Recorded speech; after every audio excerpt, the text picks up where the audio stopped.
ఈ పెద్దంకాయలతో ఎప్పుడు పచ్చడైనా ఈసారి అమేజింగ్ రెసిపీ చేసేసుకుందాము. ఇది ఎక్కువ నార్త్ వైపు చేసుకుంటారు. మరి అది ఎలాగో చూద్దామా.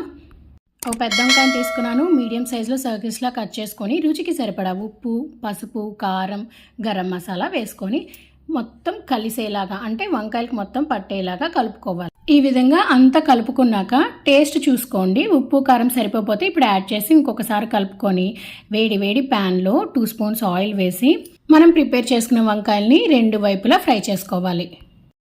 ధనియాల పొడి కూడా యాడ్ చేసుకోవచ్చండి ఇష్టం ఉన్న వాళ్ళు. ఇప్పుడు ఒక వైపు ఫ్రై అయింది కదా, ఇంకో వైపు ఫ్రై చేసుకునే ముందు మంచి ఫ్లేవర్ని ఇచ్చే కరివేపాకును కూడా వేసి రెండో వైపు కూడా ఫ్రై చేసుకుంటే వంకాయ తవ్వ ఫ్రై రెడీ అయినట్లే.